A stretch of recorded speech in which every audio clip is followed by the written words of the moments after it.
Hello, it's Tricia.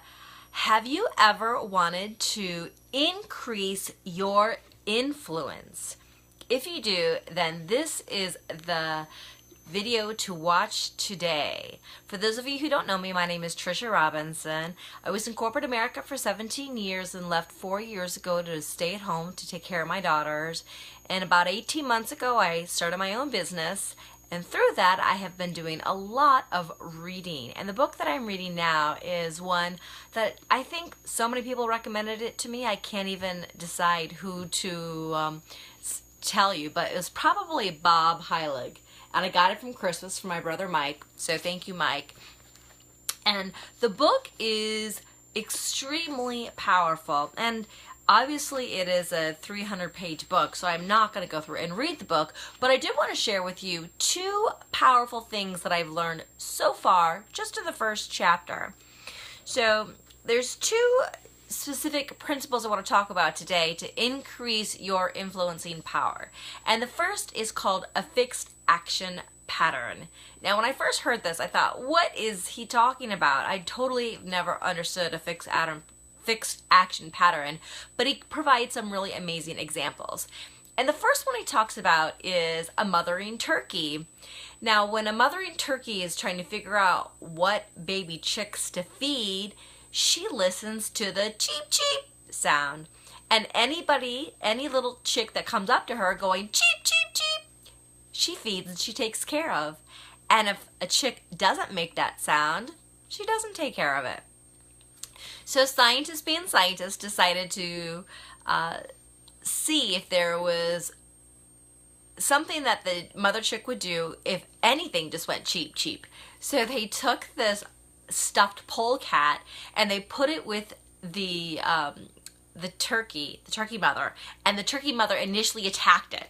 Once it started going cheep cheep, the mother started taking care of it. Hey Mary, thank you for joining.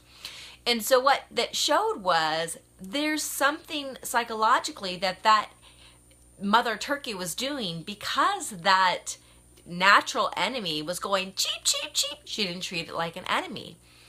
And that helped her be able to take care of her chicks. That helped her. The reason why she uses that cheep, cheep sound to take care of her chicks is that helps her determine which ones are healthy enough to survive. So she's not going to waste a whole lot of time and energy on chicks that aren't going to survive. She's only got a set amount of food. So yeah, that's not very nice to the poor turkey mother to put a fake polecat in there, but it helped them understand why she did what she did. She leveraged that cheep cheep sound. So there's other animals and other great examples that he provides in there too, but the one that was most resonated with me was the example he talked about with humans. And there was a famous psychologist, her name is Ellen Granger, I think, that she decided to see if she could understand a fixed pattern between humans. And what she found was, if you're asking somebody for a favor, if you give them a reason why, you are more likely for that person to actually do the favor for you. But very interesting was there's even a trigger word associated with that favor.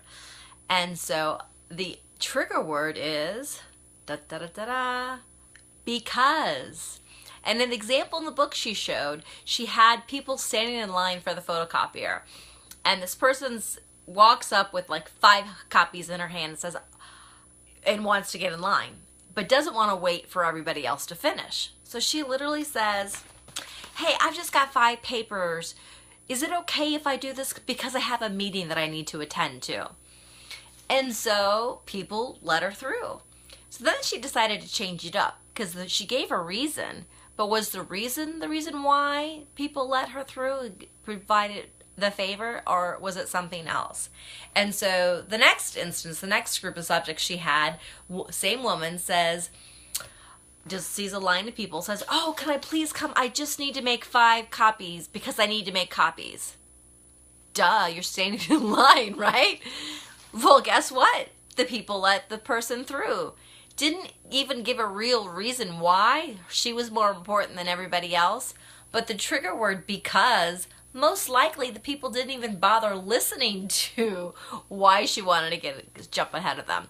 So that trigger word because, when you're asking for a favor, you should generally, if you want people to help you out, you should generally give them a reason. But the trigger word because is very, very important. So I highly suggest that you use that.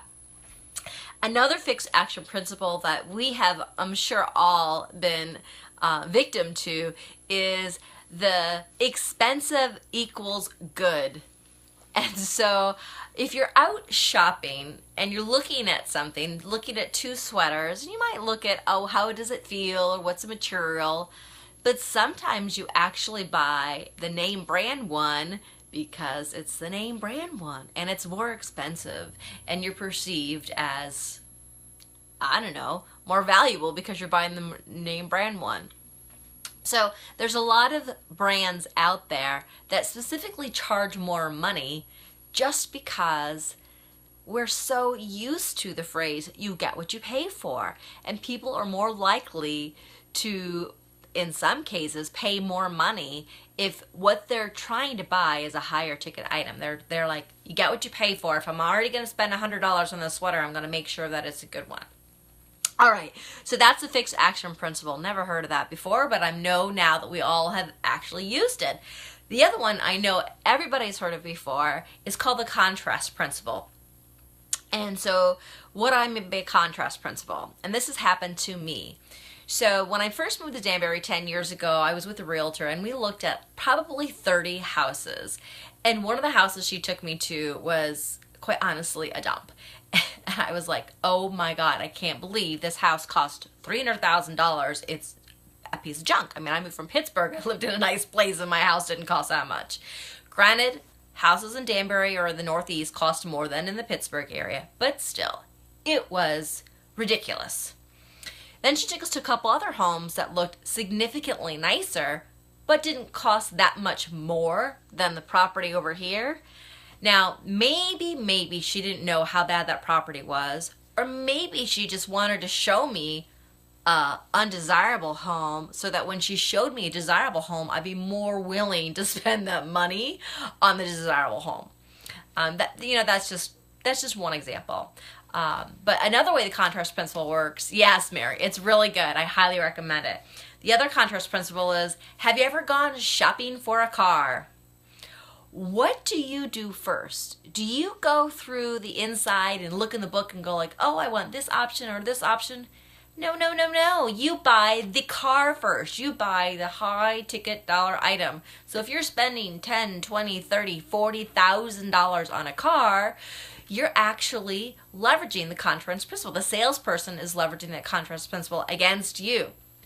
So once they've figured out that you're willing to spend, let's say it's $30,000 on that car, then you go into the store and you're like, what kind of options would I like with that? Should I get leather seats? Should I get heated seats? Should I get tinted windows? Should I get, all these items, these keep adding up. So the $30,000 car you thought you spent turns out to be the $38,000 car between all the add-ons and options that you did. So if you're out there and you're trying to get people to, agree to something lesser, the way you do it is leveraging the contrast principle. So if you want someone to buy a $500 item, show them an $800 item, then show them a $600 item, then show them a $500 item, and show them a less desirable item for just a little bit less, like a $400 item.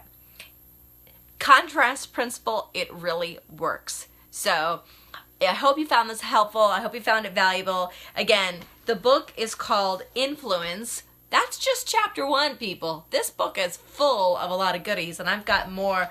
Next up is the reciprocity. It is really, really powerful. So when you're looking to try to influence people, consider how leveraging the fixed action patterns or the contrast principle can help make a difference in influencing the people in your life to do exactly what you would like them to do. Have a great rest of your day. And if you found this valuable, please make sure you comment, like, love the hearts, love the shares. Always appreciate sharing, and look forward to catching up with you soon. Take care. Bye-bye.